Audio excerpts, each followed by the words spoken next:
we'll go ahead and get started. And then we can go ahead. Yeah. Okay, well, thank you for mentioning that. We are going to have, I think, one more participant from the Servier Amazonia Hub. I wanted to give a chance, if anyone is new this week who hasn't introduced themselves thus far, if you want to unmute yourself and introduce yourself now, that would be great. Okay, I will start because also I am new. Okay, Mansour. Okay, it's Mansour Muhammad. I am a data and science at Agreement, and I am new. I start working in October 2020. Very good. Anybody else who's new on the line today? Yeah, I am Bubakar Asmana, user engagement Servier West Africa, and working at Agreement Niger. Very good. Thank you, Bubakar.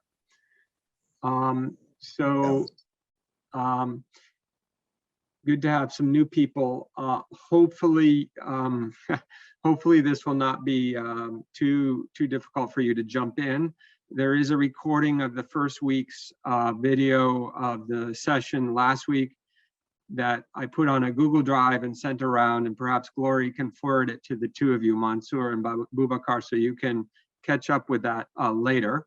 But Bob, maybe you can also take into account that not everybody was with us last week who is with us this week. So there may need, if there's acronyms or things that need to be spelled out, we'll do that. And I also wanted to mention that people should feel free to put in the chat if they have any questions. Bob is extremely knowledgeable. I introduced him last week. He's one of the world's most foremost experts in digital archiving and anything to do really with digital data. So he's a wealth of knowledge. So we can also ask questions that may go beyond what we cover in this week's training. But with that, I think I'll let Bob take over, and we'll look forward to hearing what he has to say this week. Bob. Oh, great. Thank you very much, Alex, and everybody, welcome. This is session 2 of the Servier West Africa training program on data stewardship and CoreTrustSeal Requirements. And Alex and I are both from CIESIN, the Center for International Earth Science Information Network, which is part of the Earth Institute of Columbia University. Session 2 is currently now, and we're going to have the third session on May 26th at the same time. So what I'd like to do after we talk initially about the key topics again is go over some of the materials that we had talked about last session, so that we can refresh our memories, and that might help those who couldn't attend the first session to get caught up a bit. So we're going to talk about an approach to institutional self-assessment of data stewardship, data product and service management and planning, so that we might be able to work towards CoreTrustSeal certification. And like last time, we're going to have lectures, questions, and discussions, and there will also be a homework assignment this week as well. And I believe the session is being recorded. So we're going to do a bit of a review and a discussion of the principles and concepts that we talked about last time. And then we're going to take a look at the assignments that we had, which were the CoreTrustSeal Requirements 1, 2, 5, and 6. It was basically to begin thinking about those requirements and writing how your repository might be able to either meet them or challenges that you see that need to be addressed in order to meet them. And then we're going to take a look at some more CoreTrustSeal requirements, R7 through R14, and the assignment will be similar to the previous assignment where we describe how a repository meets the CoreTrustSeal requirements or challenges for meeting those requirements. And this time the assignment will be for R8, R11, R12, and R13. So in terms of reviewing what we talked about last week, we'll first review some of this data stewardship concepts and principles, and then think a little bit about the certification instruments, get right into the CoreTrustSeal requirements again, and talk a little bit about the organizational aspects of data stewardship, which are covered by the CoreTrustSeal requirements of R0 through R6, which we talked about last week. And then we can then begin to look at the additional requirements. So last week we talked about data value and open data and how the value of data comes from the reuse. It's reuse, and as the data are reused, their value increases. If they're only used by the initial team that collected the data, that use might be valuable, but it is limited to what that team can do with the data. If we open the data up and allow people everywhere to begin using those data, then a lot more value can be derived. By having those data open, what that means is we're assigning rights that allow others to use those data. It means that anyone can use those data for any purpose without any restrictions. And it's important in that regard to clearly communicate those rights so that anybody who goes to use the data will understand their rights for using those data. If people aren't sure of whether they're going to have the rights to use the data or not, they might be hesitant to use their data or need to engage in communications with whoever they can find who knows about those data to try to determine whether they have the rights. That could be a lot of wasted effort and really a deterrent to use. So if we can communicate those rights, then users will know right away whether they can use those data. So last time we talked about the OAIS, the Open Archival Information System Framework, which is also known as ISO 14721. That's the International Standards Office standard. And in that regard, the framework provides guidance, but it's not an instrument for conducting an audit or obtaining certification. There have been various instruments created, and the one that's an international standard, ISO 16363, is the Audit and Certification of Trustworthy Digital Repositories. And then we talked about the trust principles for digital repositories, the FAIR principles, and the CARE principles. And we also talked about the GIOS data sharing principles and the GIOS data management principles before we then went into the CoreTrustSeal requirements. So as a quick review, I would just like to remind you about the Open Archival Information System functional requirements. And basically they say that a repository negotiates for and accepts the information. They're getting this information from the information producers. Once they're accepting that information, they're obtaining sufficient control of it. And then they're getting this control so that they can facilitate long-term preservation, which means, in effect, that they'll be able to enable use for the long term. They also determine their designated community. That is, who is the audience? Who are they trying to serve? If they don't know who their audience is, that could leave them with some ambiguity in terms of what they should be doing and how they should be doing it. If they know what their audience is, they can actually communicate with their audience to determine what their needs are. And in that regard, once they know their audience, they can ensure that the information is independently understandable by that audience, their designated community. And this way, they are serving their audience will know what they're getting and know how to use what they're getting. The Open Archival Information System also follows established preservation policies and procedures. And this is important because if you have policies and procedures in place, you can follow them consistently. You can always change them if you find they're not working, but if you have them written, then you know what you're trying to accomplish and how you're trying to accomplish it. And then lastly, the OAIS repository makes the information available to the designated community, and they enable the information to be disseminated and copies of it to be traceable, and for the data objects to be available with evidence supporting their authenticity.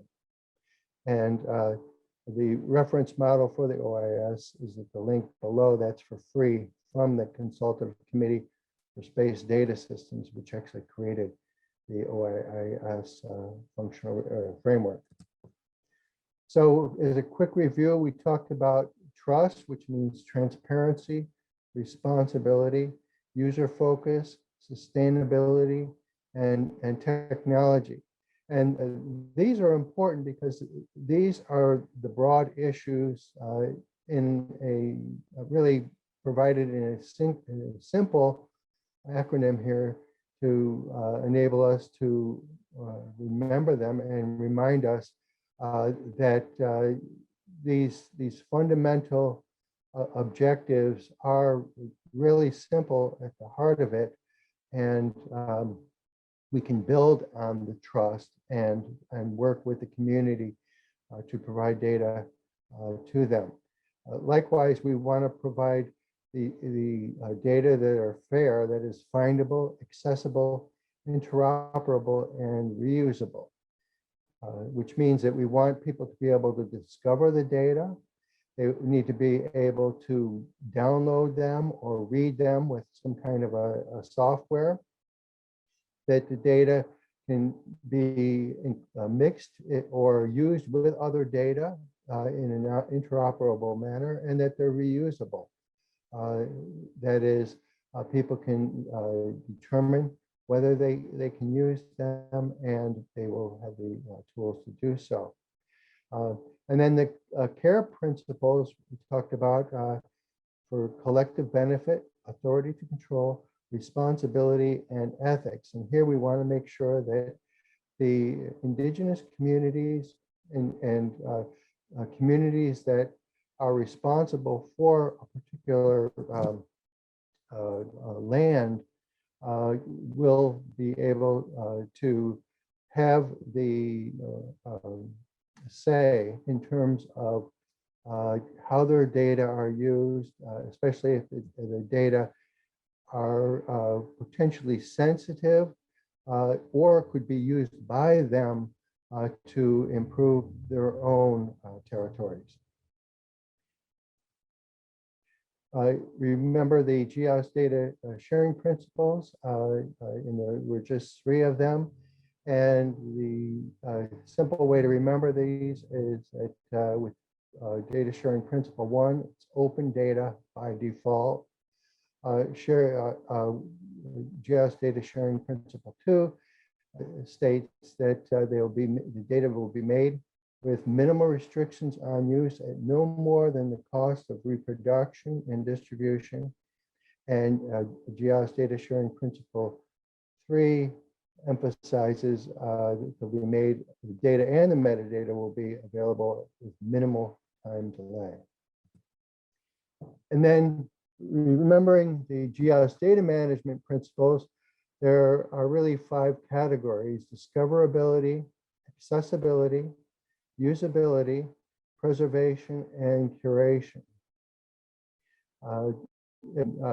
in terms of usability, we see that there are 4 principles there: encoding, traceability, documentation, and quality control. And preservation not only includes preservation, but the verification of the data and the metadata.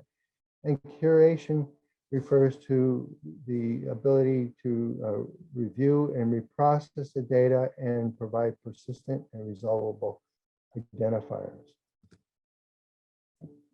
So we touched on different types of repositories last week, and a lot of repositories that are just covering one discipline or one theme are often referred to as domain repositories.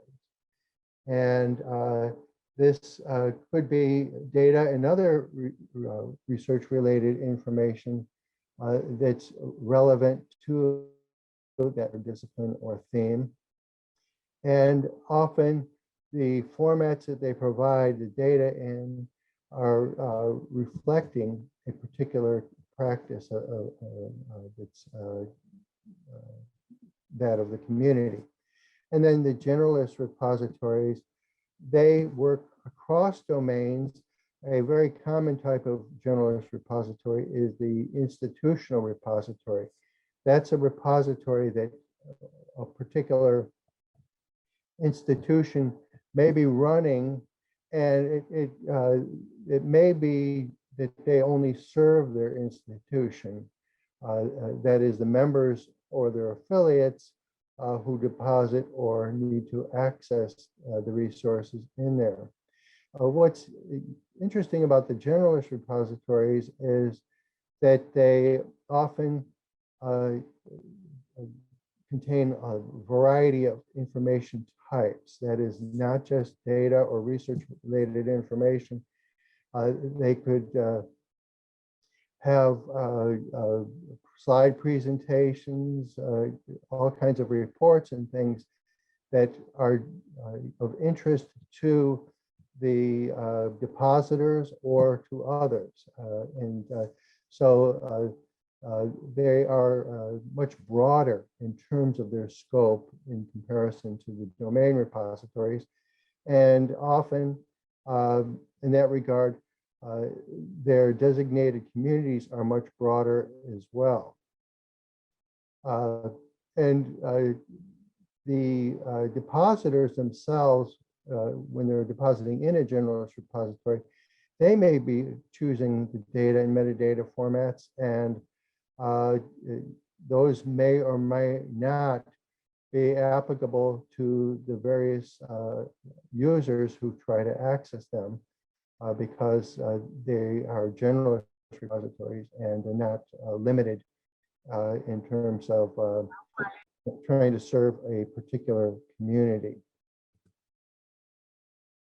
So last week, Bob, could you give some examples? I really feel like a lot of this is very abstract. So what does the generalist repository look like? Where could someone go and find a generalist repository? And what are the names of some of these generalist repositories? Thanks. Oh, surely, yes. So a very popular generalist repository that's out there is Figshare. Some of you might have heard of it.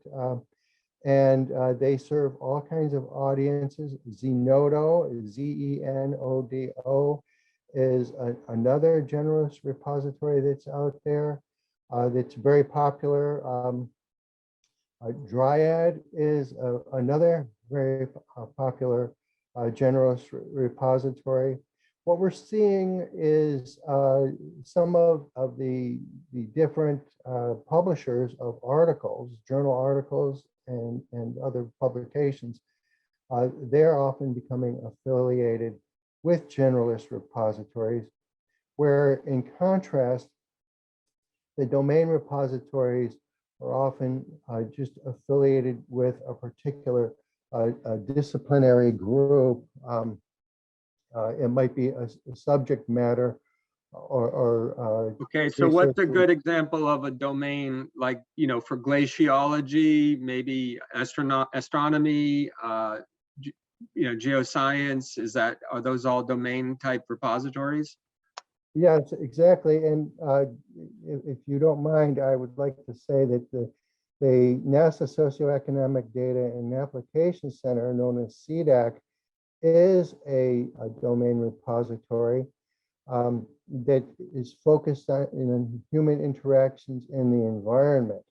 And so Alex and I are both affiliated with Cdec, but NASA, within its distributed active archive centers, has several domain repositories, each covering a different disciplines. For example, the National Snow and Ice Data Center, known as NSIDC, that's looking at glaciology. And so NOAA, the National Oceanographic and Atmospheric Administration, they have a disciplinary repository too that they've combined with a few different disciplines so that they can consolidate their efforts there.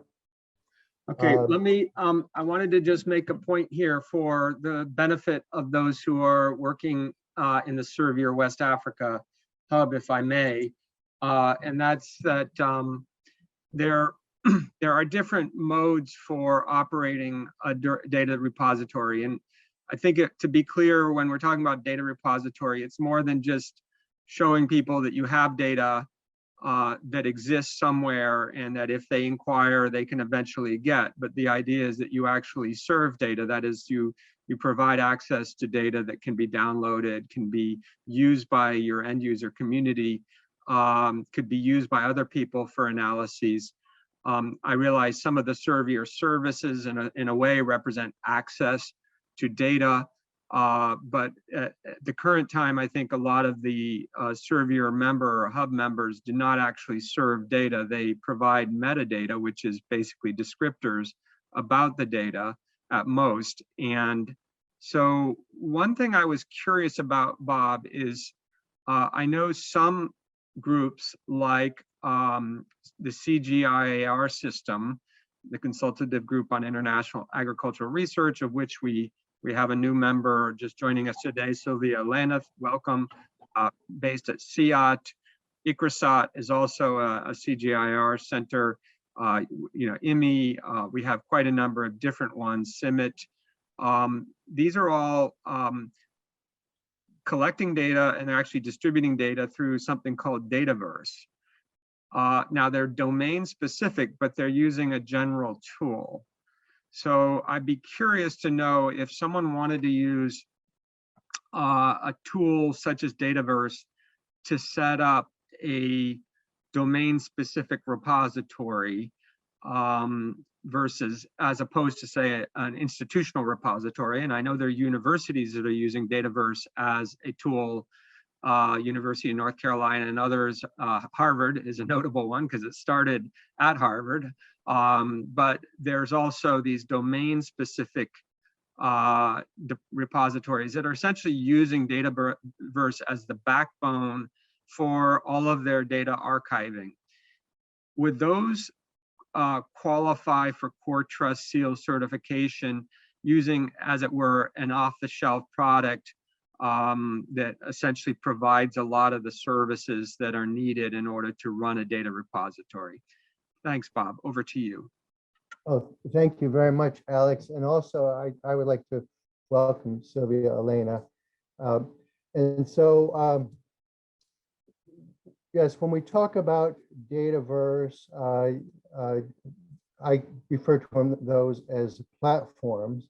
And there are many different platforms out there that are either available off the shelf, or they might be open source products, or there are some that are even deviations of other products that are out there. So Dataverse is a very popular one. Fedora is another popular one out there. And then even based on Fedora, there are a couple of different products out there, one called Islandora, another one called Samvera. So yeah, there are lots of different platforms out there that different repositories can adopt in order to establish their infrastructure. And these are perfectly good. In fact, I would argue that it's probably a better approach for a repository to adopt an existing platform rather than try to build their own from scratch. There's a lot to these. And with these platforms that are open source and out there that is used by the entire world, what we find is there is a very large support group. That is, the community is supporting the use and the development of these systems, so that is a particular repository identifies that they have a need, that is, they want to enhance the repository in order to better serve the community, then they can go and talk to the other adopters of the same platform and say, we need to enhance the system a bit. And others might actually say, we have that same need, let's work together. And so what we're seeing is that repository platform adopters are collaborating in order to improve the capabilities. And there are whole communities based around these platforms that are just working together to make them better. And it's really a whole ecosystem in itself, and quite exciting to see what they're doing. And so the adopters of these repositories that are, or the platforms, I should say, that are out there, whether they're all off the shelf or proprietary or open source, these are all eligible for certification or for self-assessments, just like any of the other repositories that might be out there. And we see, for example, the CoreTrustSeal has certified some of these repositories that are using Dataverse.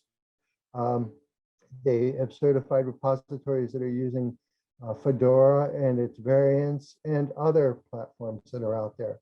So that's an excellent question, Alex, in that if you're going to be developing a repository, it's good to take a look at the landscape of the different repositories that are, or repository platforms that are out there. Okay, So let's stop there for a second. I think what we should do is put a pin in this, park it for later, but I do believe we should come back to this today and really be open to any questions that members of the training session have on what the pros and cons are. I put in the chat a number of different CCAN, Fedora, Dataverse options that are out there that could provide, in essence, out of the box, or they're not.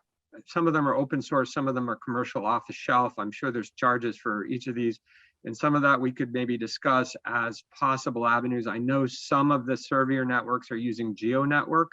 I'm not sure if that constitutes a fully fledged, if you're familiar with it, Bob, but if it constitutes a fully fledged sort of data management, data serving tool, it seems it has many of those characteristics. So we may want to come back to this and discuss what it would mean for their repositories to adopt one of these tools. But I'm sorry for interrupting at such length, and I do hope we can continue on. I just wanted to bring that up because I think it's an important topic. Thank you. And thank you very much, Alex. These are wonderful questions. So we had touched on sustainability last week a bit, and I would like to emphasize the importance of sustainable stewardship. That is, being able to provide long-term access to data and making the data repository itself sustainable. That is, if the system exists today, we want to make sure that that system can continue to provide access to the data in the future. And when we say the future, we say like 3, 5 years from now and 10 years from now. And there are different ways which we can look at making a repository sustainable. We'll talk a little bit about a portfolio approach where you're diversifying the sources of support. And I'm going to show you a quick case study on sustainability at a scientific data center.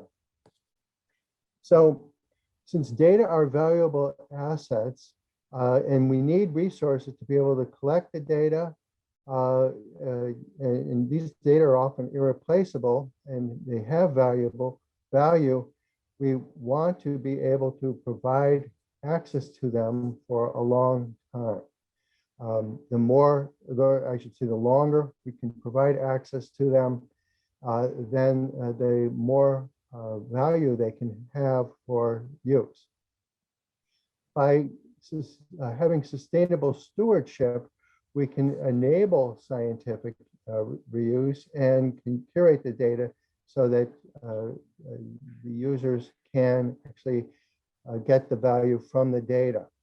We want to ensure that the data are preserved so that the future use will be ensured, and make sure that this stewardship that we provide is in fact sustainable. That is, we want to enable future use, and that means disseminating the data and managing them over time, and reserving the bits is not enough necessarily. We want to enable people to be able to understand the data in the future. So often we need to think about future users in that regard. So when we talk about sustainability, we're really just saying that we're enabling the repository to continue providing data for current as well as future users. And this is a challenge for data repositories because often funding is needed to do this. External funding can be a challenge. And then we need to be able to improve our repositories over time.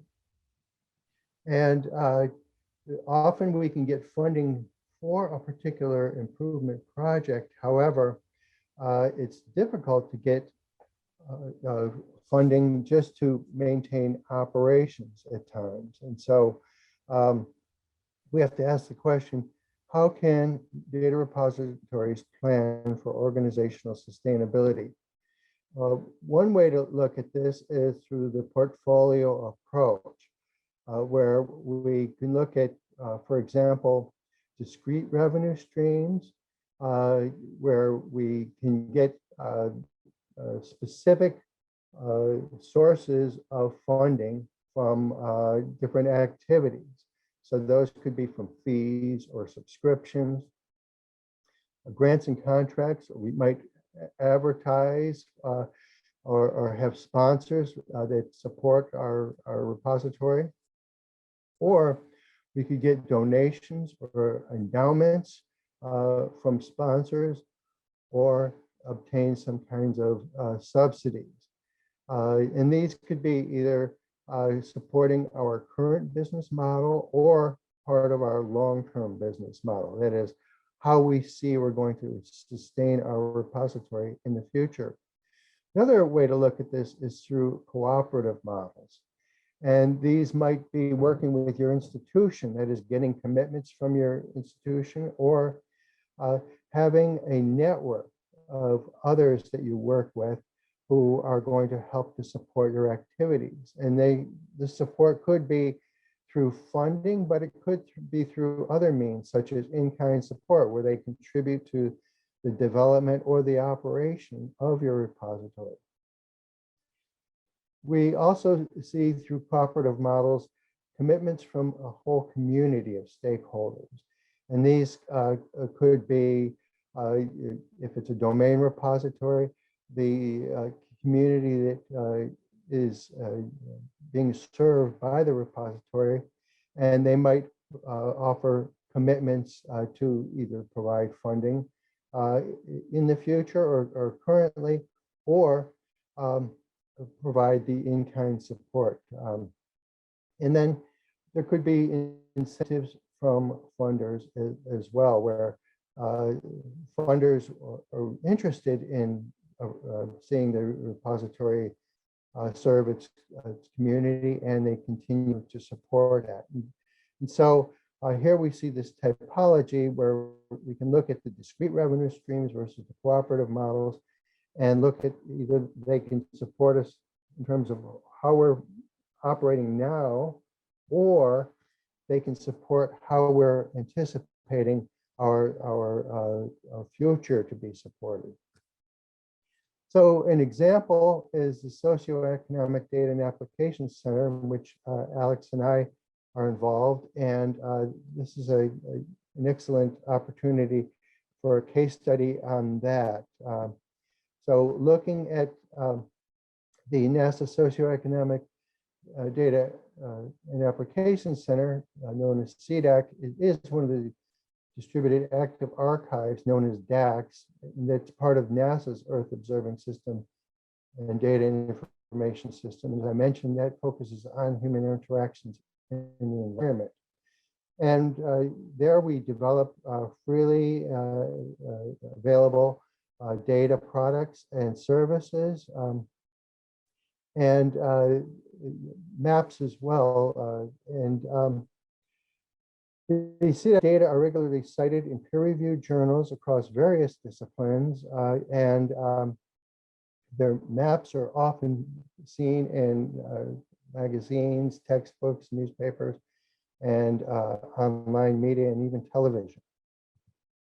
So we did a SWOT analysis. SWOT stands for strengths, weaknesses, opportunities, and threats. So here we looked at the strengths that the NASA CDEC has in terms its sustainability, its weaknesses, and those things that are currently opportunities for its sustainability, as well as threats. So in terms of its strengths, we saw NASA is committed to scientific data stewardship and dissemination, which is how our main support is received. We're also part of the Earth Observing System Data Information System. That is NASA's community for providing access to Earth science data. So there are several data centers that are part of this EOSDIS that work together, and we're identifying ways of improving our capabilities and sharing them with each other. And through that, we're all improving the services that we provide to our designated communities. And another strength is its high levels of use demonstrated through multiple metrics. The NASA and the community members are committed to making sure that the services and data provided by the NASA data centers are in fact high quality.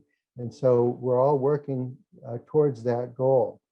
On the other hand, there are weaknesses. That is, the NASA contract is a single primary source of support for a data center. So if your single source of support is not available, that puts a repository in a very weak position. And the growth can be limited if other funders assume that there's no need for other support. That is, people say, oh, well, they're covered by NASA, so they don't need additional help. And those who use data are not those who control the funding necessarily. That is, there are many users. In fact, the NASA Socioeconomic Data and Application Center has users worldwide, and many of those are not involved in the funding. So there's a bit of a disconnect between the source of funding and the users.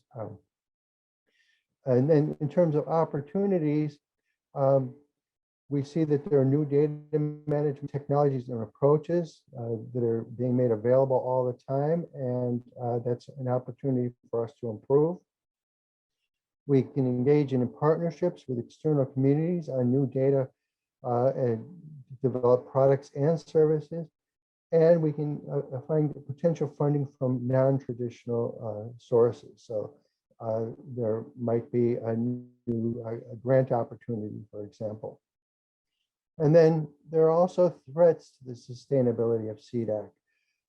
If there are government budget cuts, the government could shut down for a sustained period of time, or there could be reduced interest in Cdec data and its services.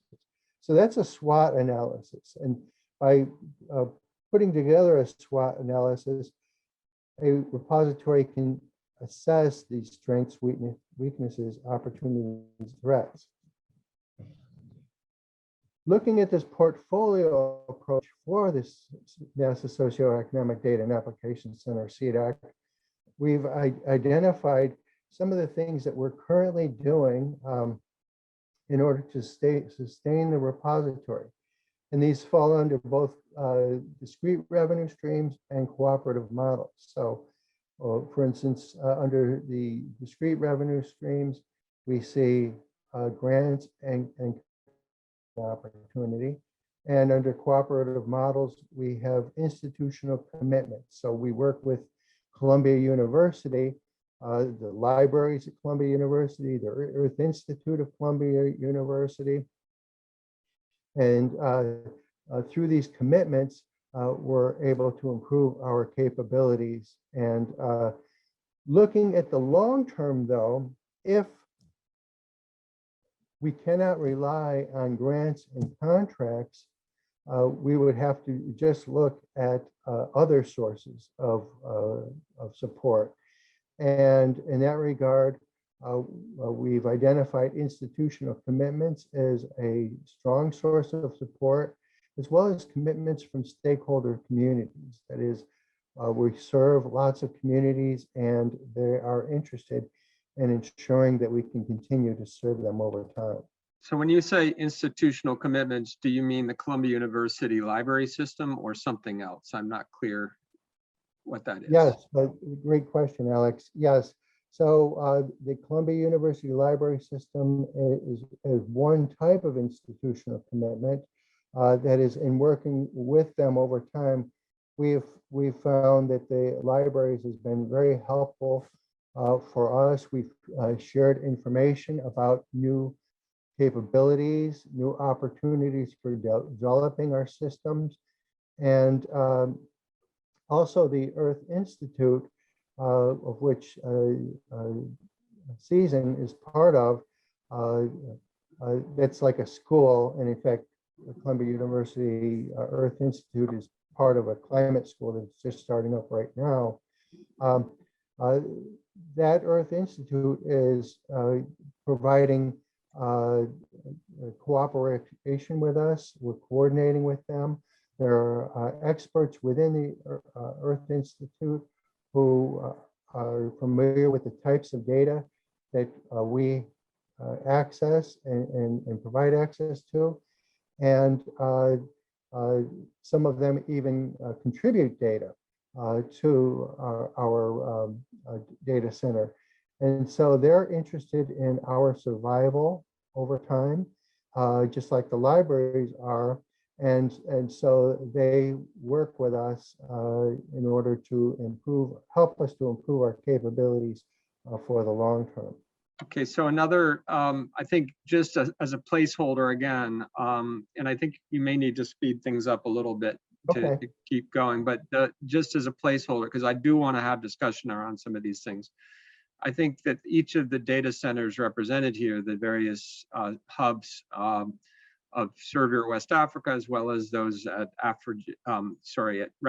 RCMRD and CIAT, it would be good to think about, what are those streams of revenue and what could keep a data center funded, because these things don't kind of happen by themselves miraculously without any support. Servier obviously is one form of support, but to set up a repository, one needs really to think about, beyond the 4 or 5 years of a contract to how is this actually going to be sustained over a longer term? Because if the data disappear after 5 years, then as Bob has clearly indicated, sustainability is not achieved. And so I think it's something to be reflecting on, and maybe we can come back to that in discussion. Thanks, Bob. Over to you. Thank you very much, Alex. And so we touched on last time a little bit about why audit research data centers. And the reason we do this is really because we are serving a lot of different stakeholders. We're serving data producers. They have an interest in knowing that our repository will be able to serve their needs. Data users, if they use the data from us today, they need to be able to come back and get those data again, perhaps, or get other data from us. And they want to know that we're providing these services. Funders, they want to know which repository to support. And publishers, they're often recommending a repository to a particular data producer. And so if the repository has been certified, they can consider that as having met certain conditions that they might be interested in. Data professionals, these are people who are skilled in managing data, and they're often looking for where they can apply their skills, where they can work. And so if they see that a particular data center is a trusted repository, they might say, hey, this would be a good opportunity for me to improve my professional development and go work for them. And also the data centers themselves need to know how they are performing. We need to see what is important for us to do in order to improve our capabilities. So in terms of audit considerations, there are different ways we can look at this. To begin with, we can just conduct an internal one-time self-assessment, where we look at the CoreTrustSeal requirements, for example, and say, how are we doing? And just go through those one time and identify areas that need improvement, for example. We can have also an external one-time audit. Once we've completed a self-assessment, we might feel that we're ready for an audit and have that done. And these are one-time approaches. However, in terms of operating a repository over time in a sustainable fashion, we should also think about a periodic internal assessment and periodic external audits. And the CoreTrustSeal in that regard has certification, which expires after 3 years, and then you would go and apply for certification again. And the general expectation is that a repository would improve over time. And in fact, the certification requirements, they improve over time as well. There are new technologies being developed that we can all take advantage of. And the community meets with the CoreTrustSeal staff and says, hey, these new capabilities are available. People should start adopting them. Let's think about how we can encourage repositories to improve in that regard. So when we think about continuously improving the scientific data center, we could think about it in terms of this big cycle where we decide to be audited, we review the requirements, we decide based on that review to improve certain capabilities, we prepare for an audit, we request an audit, the audit's completed, and then we recognize that we need to improve further, we plan needed changes, and we decide on each change and we implement them. But we can continue on after that point to decide to be audited again and go through the entire cycle.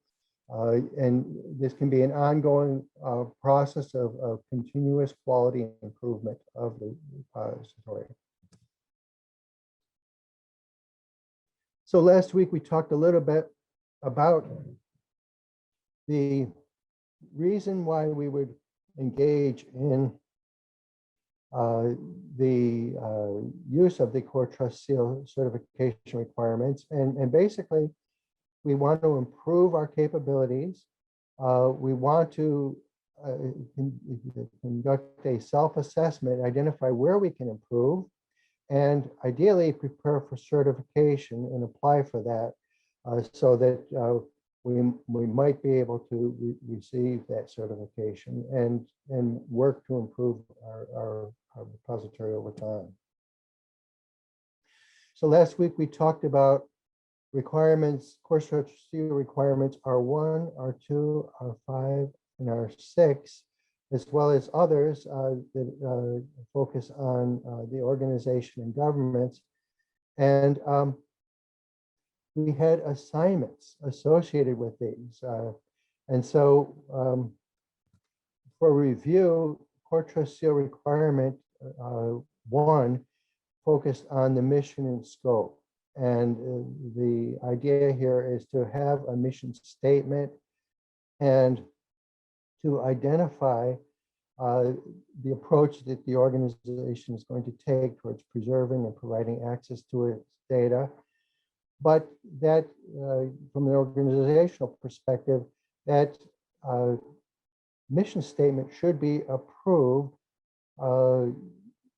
within the organization in terms of the management of the organization, so that we know that, in fact, the organization will be committed to continuing these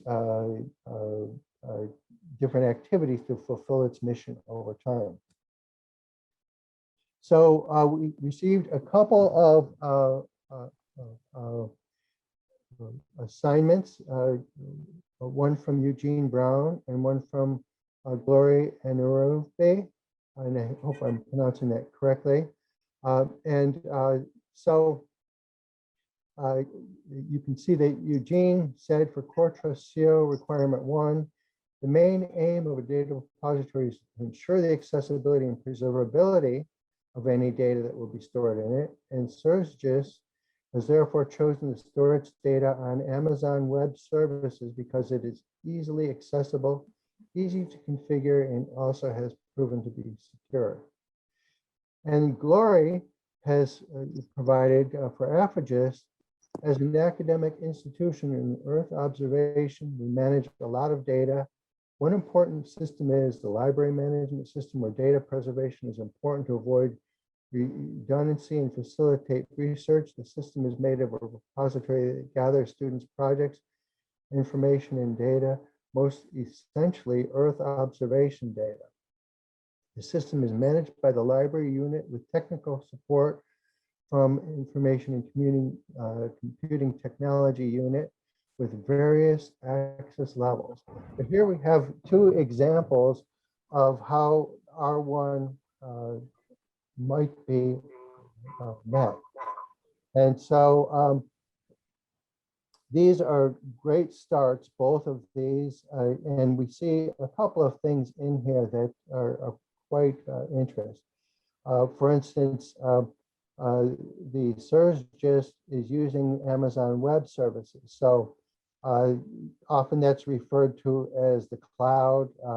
There are other providers that have systems that are accessible, and they provide services.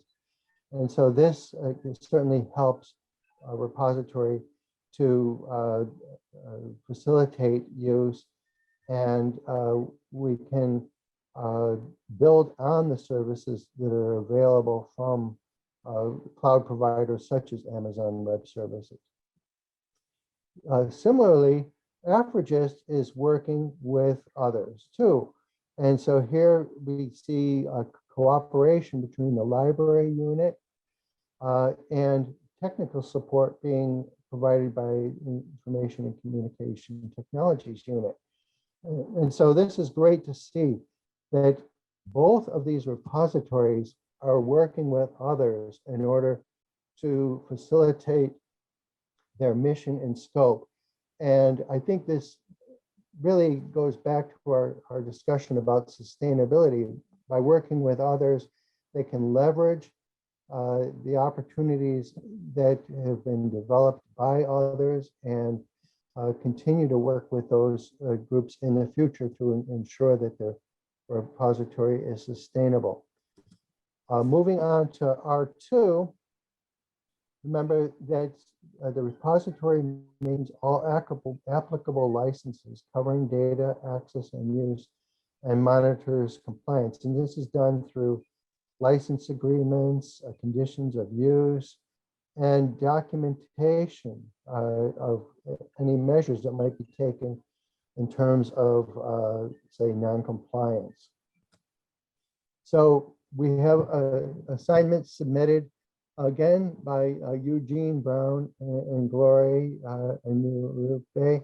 And again, I want to say thank you very much to both of you for these. So Eugene said, Amazon ensures that all users are bound to its user and license agreements. These licenses encompass data ownership and distribution rights. SERVIR also has its own data sharing policy that helps the distribution of data internally. So this is great to see that they do have their data sharing policy in place. And at AFRIGIST, the PMB is under a CISO free license, and this provides freedom to run the program for any purpose, the freedom to study how the program works and change it so it does the computing as the user wishes. And access to the source code is a precondition for this. The freedom to redistribute copies so users can help others. The freedom to distribute copies of modified versions to others. And by doing this, the whole community has a chance to benefit from changes made by others. Access to the source code is a precondition for that as well.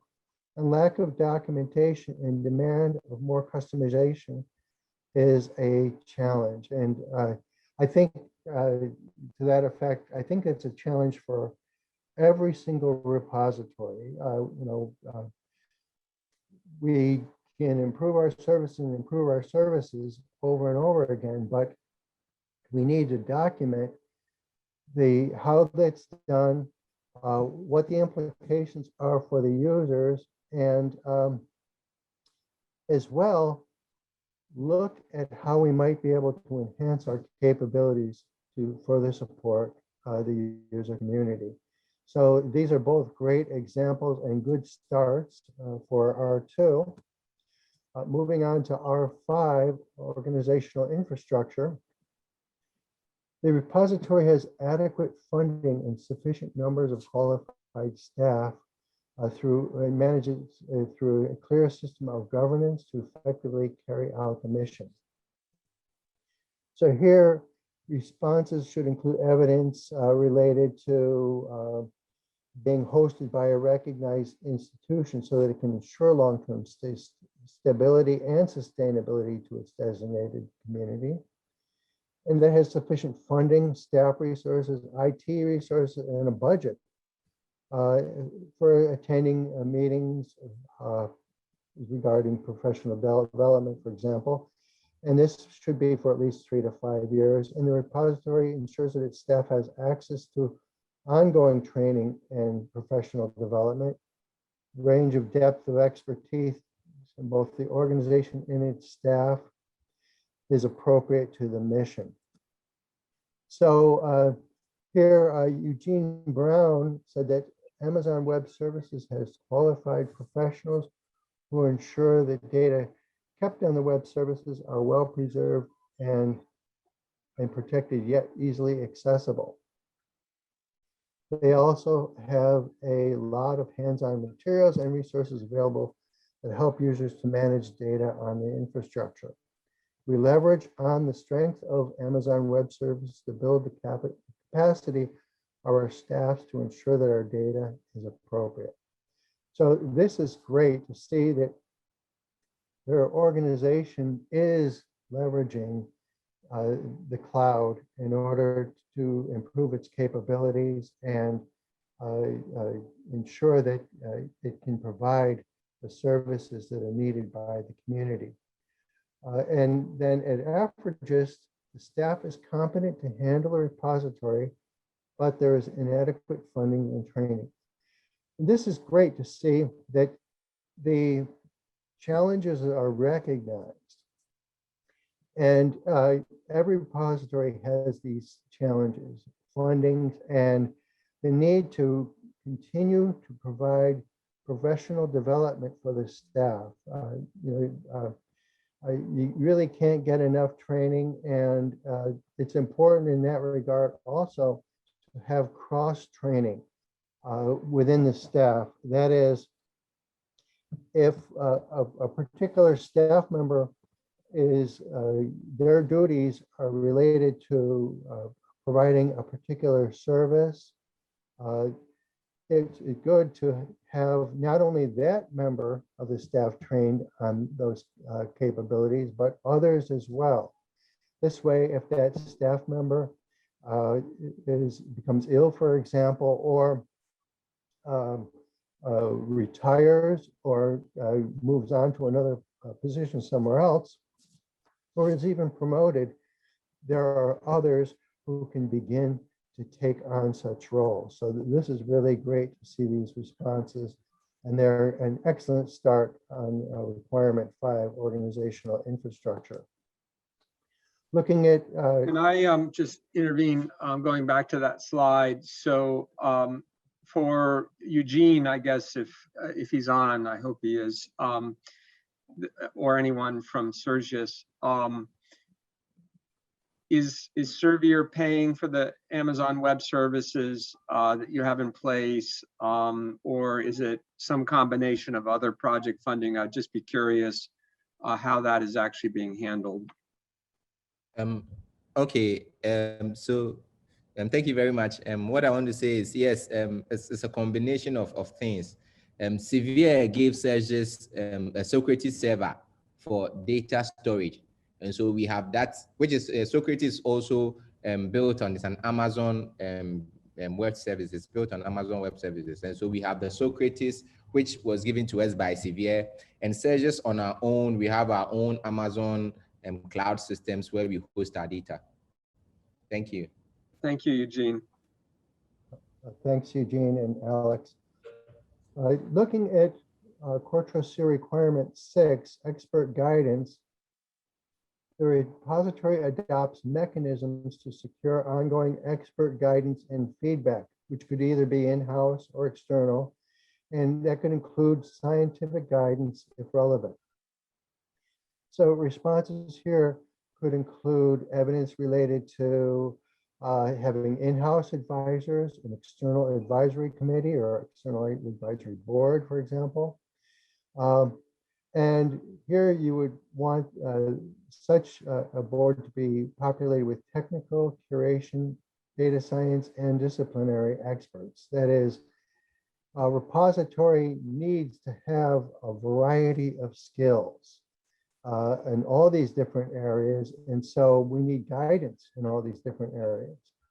So we have to ask also, how does the repository communicate with the experts for advice? How is it getting this advice on an ongoing basis? And how does the repository communicate with its designated community to receive feedback?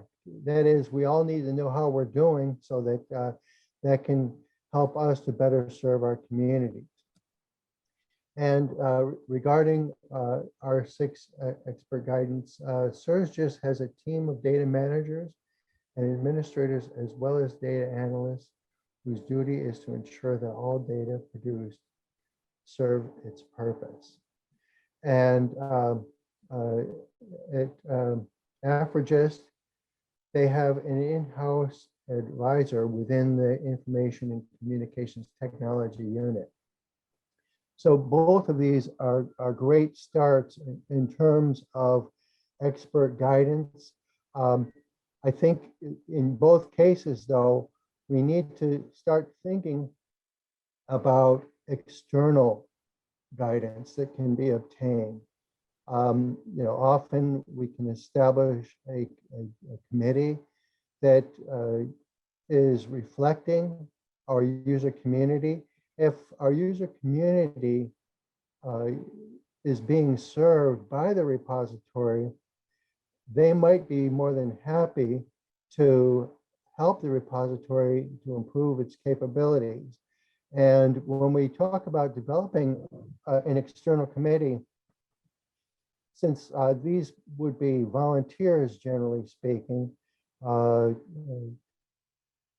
we should think about having a short-term schedule that is perhaps up to 4 or 5 years at most.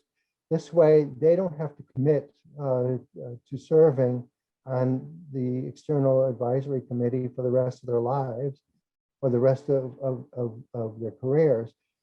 They can agree to come in for, say, 3 to 4 or 5 years and rotate off the committee.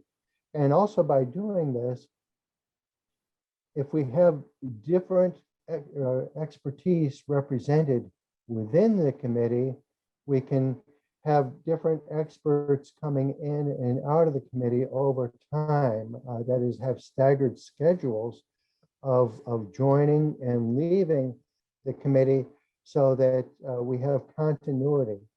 Okay, Bob, I'm going to just intervene quickly. I just sent a link around to our own advisory group, which is an external group that we have for the Cdec, and which basically represents domain expertise, as well as some people from library and information science backgrounds who computation and cyber infrastructure, et cetera, who are basically meet every year once in person. Well, this was prior to COVID.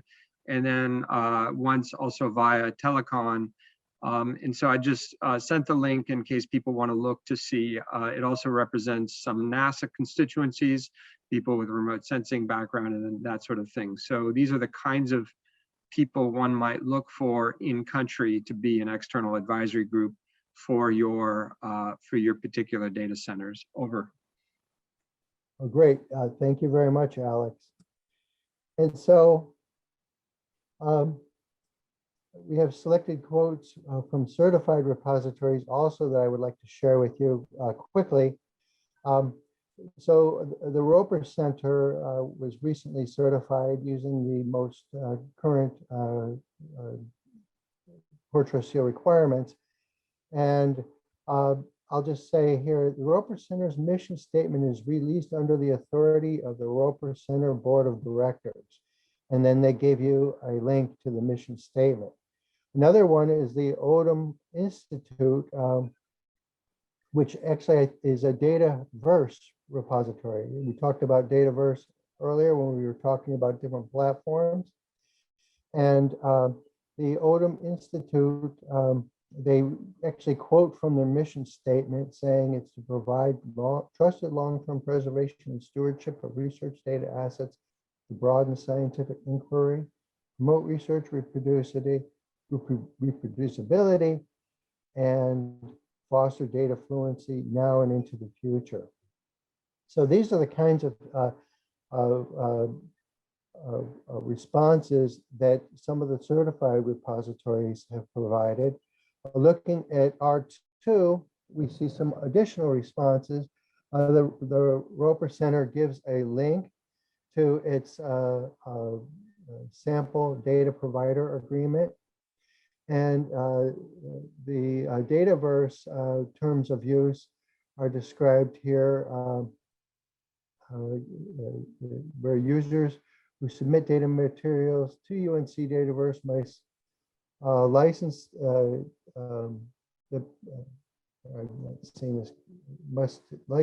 license that places the materials in the public domain, or provide alternate custom data usage license agreements that establishes the acceptable uses, conditions, or restrictions of submitted data materials. And I should mention that both of these certification responses are accessible online at these links, and we'll be sharing the slides with you.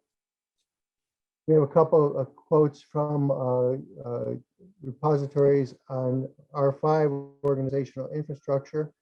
And I'll just quickly read here. Currently, annual income is derived primarily from the support of individual member organizations who pay an annual service fee. And then they mentioned that there are 280 member organizations, for example. And so they're expecting their continued operation to be very positive. And then the Odom archive, they employ 3 permanent full-time equivalents who include the assistant director, 2 research data archivists. They have, and they go on to say that these have library information system graduate degrees, and other staff hold Bachelor of Science and Information Science degrees. And so they go on about the different capabilities of their staff and the different members of their staff who work in different parts of the unit. So for instance, they're talking about the information systems staff. And then regarding R6, expert guidance, a couple of quotes. The Transparency and Acquisitions Committee serves as an essential role in guiding acquisitions policy based on the evolving needs of the polling community served by the archive. And the Odom archive stated, the research data information system staff develop, maintain the underlying technical infrastructure, and they consult regularly with Odom Institute social science subject experts in qualitative, quantitative, mixed methods, data science, and survey research to identify trends. So here they're giving specific examples of the type of expert guidance within their center. Can I just interrupt to say that what Bob is citing from are actually open, they're open documents that are provided as part of the CoreTrustSeal. So they essentially provide open answers to the requirements, and anyone can access those. So for example, if you were in a domain such as geography or remote sensing or something like that, and you wanted to see what a data center that does similar work to yours has, how they've responded, then that would be an option, is to look at their actual responses that are archived at the CoreTrustSeal website. Thank you. Well, thank you very much, Alex. Yes, and so any repository that becomes certified, their responses to the requirements become public, as Alex was saying, and so that public document becomes an attestation to the certification of that repository, and anybody can read that. So we're going to move on now and talk about the CoreTrustSeal requirements associated with digital object management. And these are R7 through R14, and they're talking about data integrity, authenticity, appraisal, documented storage procedures, preservation plan, data quality workflows, discovery and identification, as well as data readers. So looking at R7, 8, 9, and 10, we're going to just look at data integrity and authenticity, appraisal, documented storage procedures, and the preservation plan. So for R7, the repository guarantees the integrity and authenticity of the data. So here we're thinking about the types of checks that are employed to verify that a digital object has not been altered or corrupted.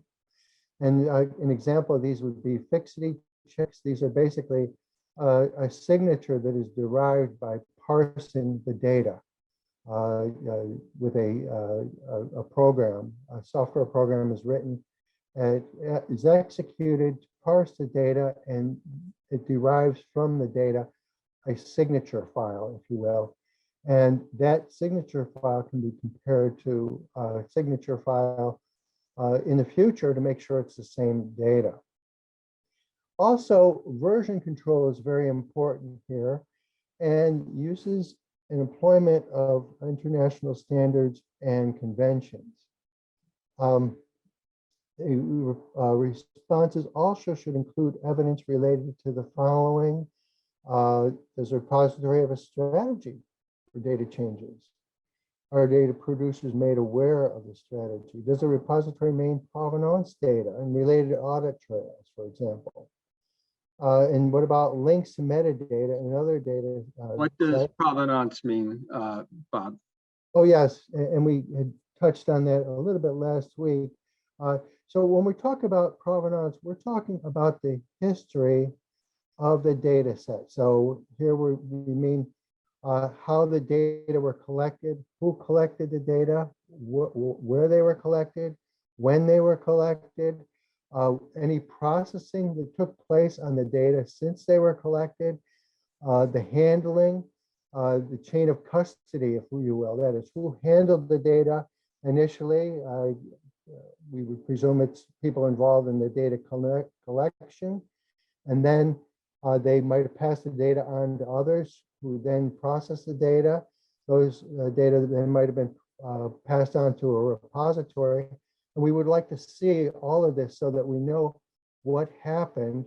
And this is important because if there's an error, for example, in the data, we might need to go back to an earlier version of the data to see how that data error was created. That is, it could have been a result of some of the processing, and maybe the data would then have to be reprocessed. Of course, then when the data are reprocessed, we want to record that information. That would also be part of the provenance of the data. And this way we can follow that. We also have to have links to the metadata and to other related data sets. And we want to know if the repository compares the essential properties of different versions of the same file, and whether they even check the identities of the depositors. How do we know that these data come from this particular source? Regarding appraisal, the repository accepts data and metadata based on defined criteria to ensure relevance and understandability. So here we want to know if there's a collection development policy, if there are procedures in place, what approach is used for data that don't fall within the mission. What is the approach if the metadata aren't sufficient for long-term preservation? Are checks in place to ensure that data producers adhere to the preferred format? And what is the process for removing items from a collection, for example? For R9, we're talking about the documented storage procedures. And we want to know that the repository applies documented processes and procedures in managing archival storage of the data. Here is really, we want to know is what are the relevant processes and procedures and how are they documented and managed? Does the repository have a clear understanding of these storage locations and how those are managed? And does it have a strategy for maintaining multiple copies, for example? And what about risk management and ensuring consistency across archival copies? And are the storage media, how are they handled and monitored to ensure that there is no deterioration or to prevent deterioration? With R10, we want to see if the repository assumes responsibility for long-term preservation and manages this function in a planned and documented way. Are plans related to future migrations? Does the contract between the depositor and the repository provide all actions necessary to meet these responsibilities? Is the transfer of custody and responsibility clear? Does the repository have the rights to manage these data over time and make them accessible? And are there measures to ensure that these actions are taken? Looking at R11, R12, R13, and R14, data quality ensures that the repository has the appropriate expertise to address technical data, and metadata quality ensures that sufficient information is available for end users to make quality-related evaluations.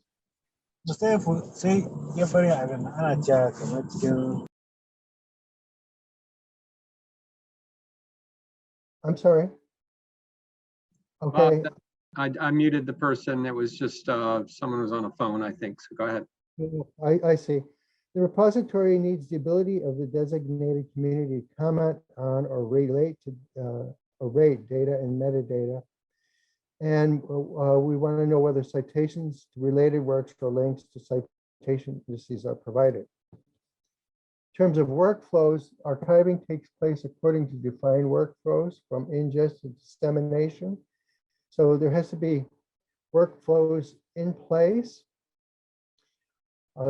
business process descriptions, clear communication to depositors and users about how the data are handled, levels of security so that we're guiding the privacy of subjects, for example, qualitative and quantitative checking of outputs. And we want to make sure that the types of data are managed properly and any impact on the workflow and how the decision handling is done, and as well as change management for the workflows.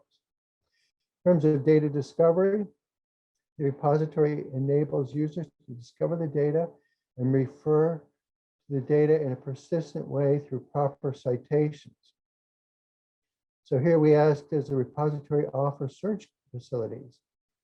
What persistent identifier systems does a repository use? Repository offer recommended data citations. These can be very helpful for people who are trying to learn how others use the data.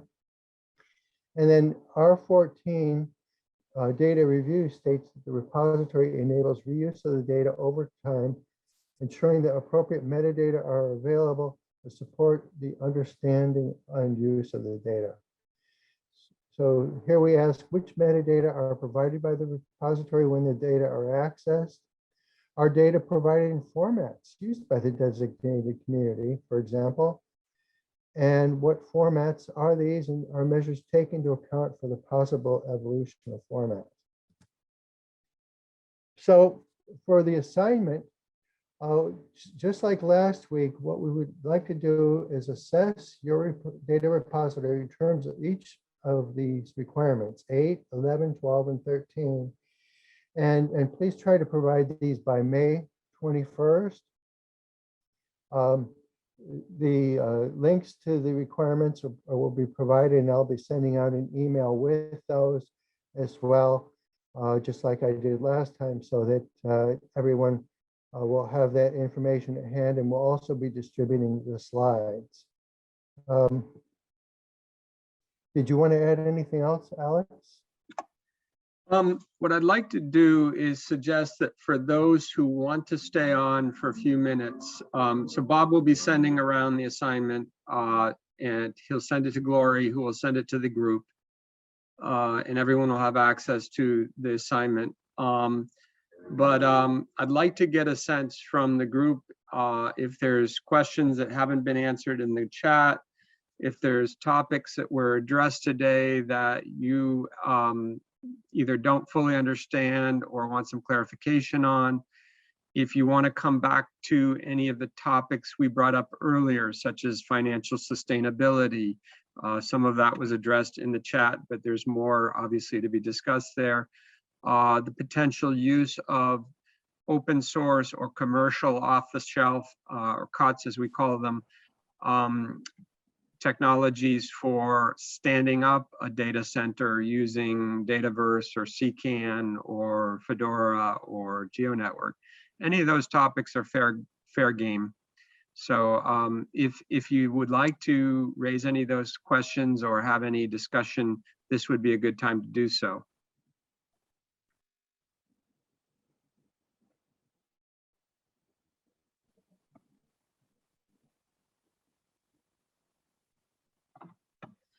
Also, I'd like to encourage, oh, I'm sorry. Bob, let whoever it was speak. Yeah, thanks.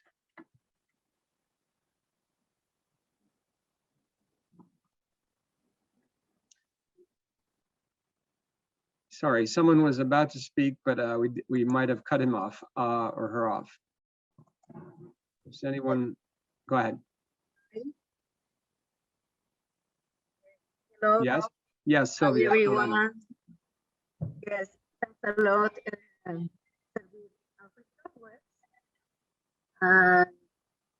am very happy with this seminar. I consider that very important for our work. And in my case, we work with Dataverse and net. Could you, Sylvia Elena, would you mind typing your question in the chat? I'm afraid that your audio is very bad and is cutting in and out. We can't hear you. Okay, Alex. I apologize for that, but I understood that you were using Dataverse. Beyond that, I couldn't understand your question. I am curious, going back to Eugene, so you said that the institution SERVIR supports AWS. Does the University of Ghana, which I believe is the parent organization for SERVIR, does it support AWS? Is there some institutional licensing that's going on? I'm curious to know how you're paying for that.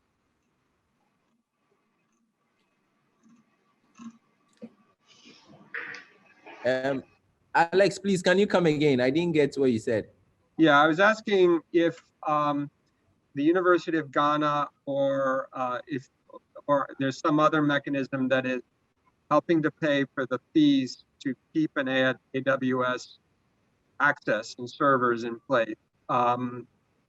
Recognizing that I made the point in one of my comments that some donors may be willing to pay for servers and they may be willing to pay for software, but they're not maybe as likely to pay for monthly fees to cover the cost of a cloud service.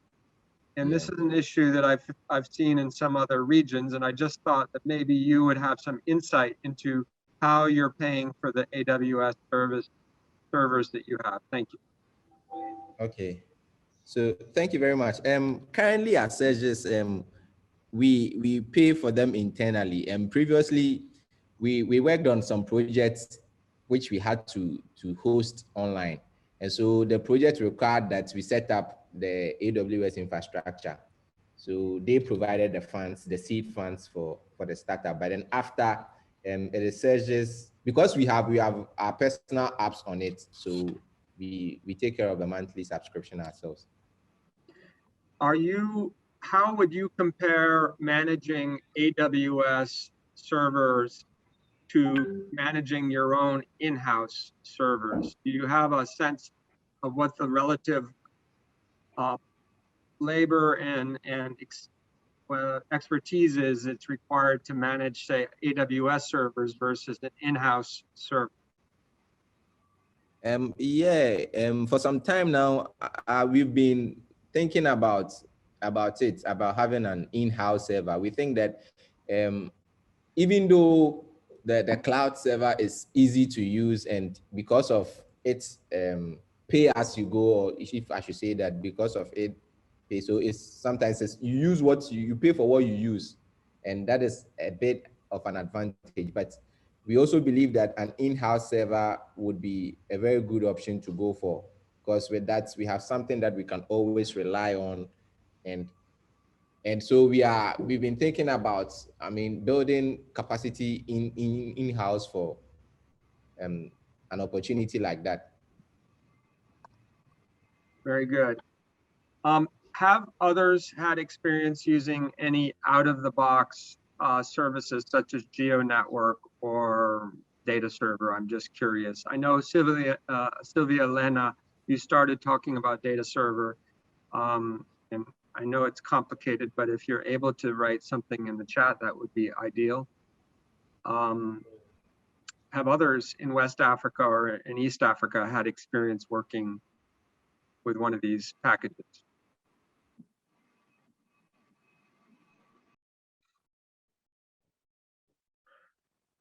Getting back to the question of AWS, I remember when I was at the IBM workshop that we hosted at CIESIN, which is in Dakar, the gentleman set up an IBM cloud server instance in a matter of about 10 minutes while we were working at the workshop.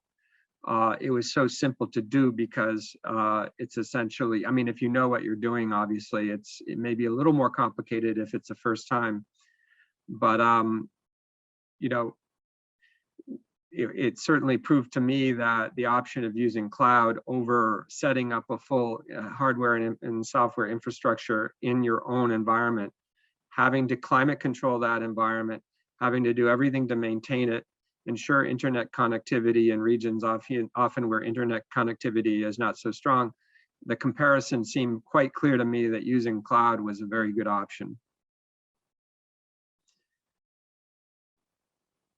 Okay, well, if there's no further comments, and I don't want to keep people on beyond what we agreed to, but I just wanted to bring up those chat questions. And I want to say thank you again to Bob for his clear presentation. Yes, so Servier Global, I saw the question, Sylvia Elena. I have been talking to Dan Irwin and others at Servier Global about the possibility of certification and you know, across the different hubs. And it's something that I think will require further conversation. But I indicated very clearly that this could be a lasting legacy for Servier Global to essentially invest in and ensure that there are viable data centers at each of the hub locations.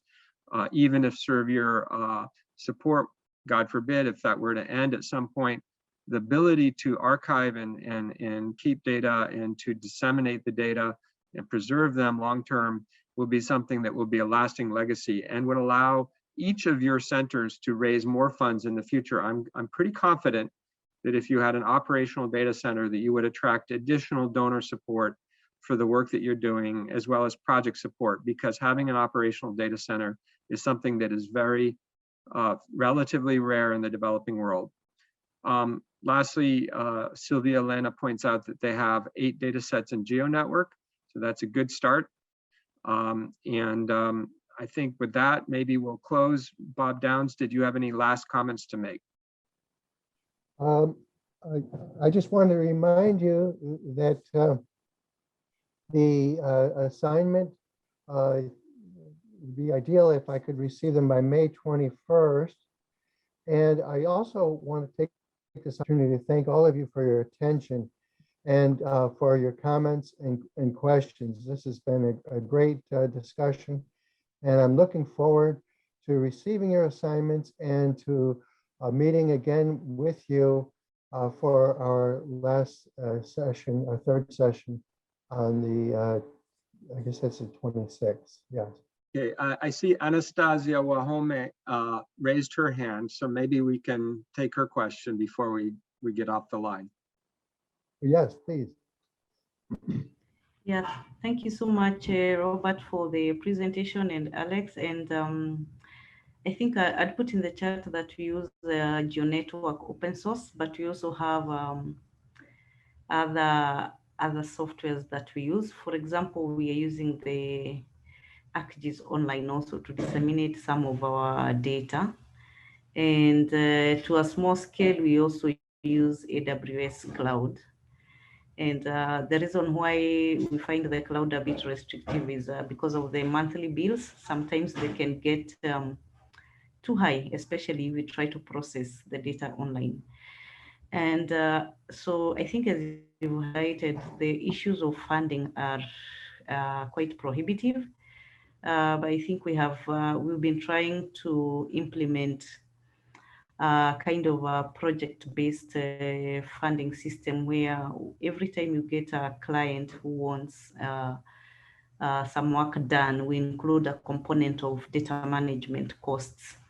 And this is yet to yield fruits, but it's easing up on the core funds of the institution in terms of, we tried this first with the infrastructure, like getting, buying equipment.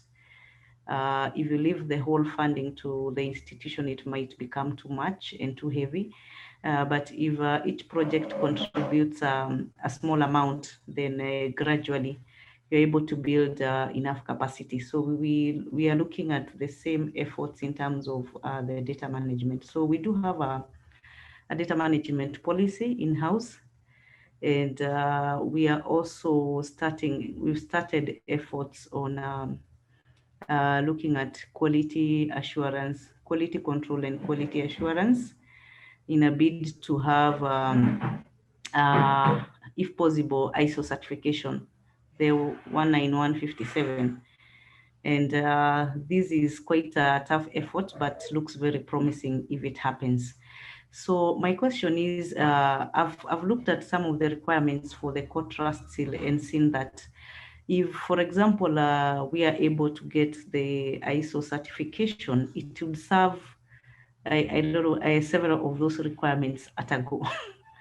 And I don't know whether you have any guidance on how some of those other standards, if you are able to meet some of the global, like the OGC standards, can also feed into the requirements of the CoreTrustSeal. Thank you. Oh, great. Well, thank you very much, Anastasia. That's a great question. And so, yes, there are relationships between the different requirements, and as well as between the requirements and some of the principles that are out there.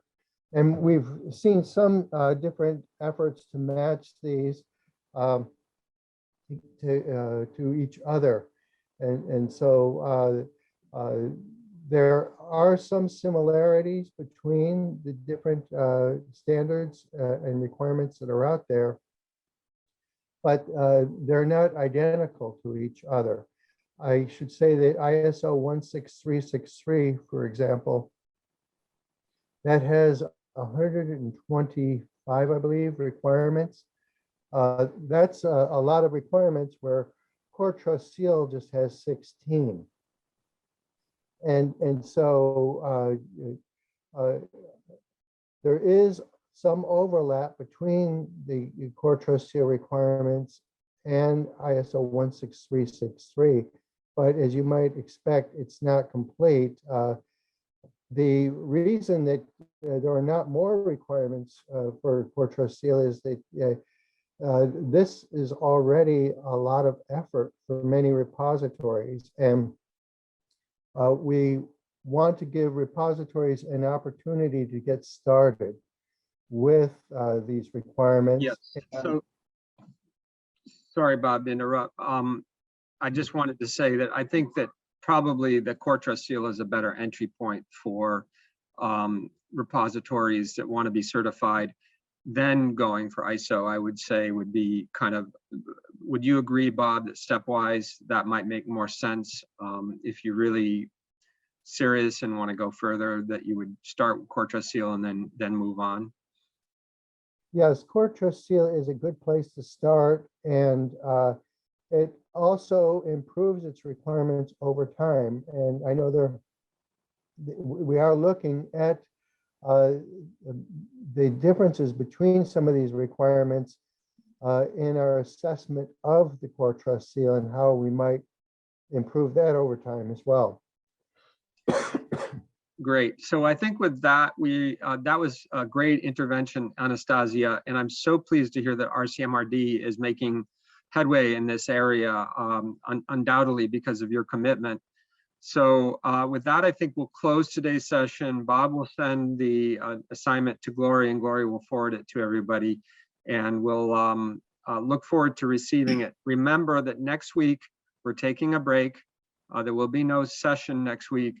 We'll be back again the week after on May 26th at the exact same time, Wednesday, May 26th, So we're looking forward to meeting with you again at that time. Thank you so much.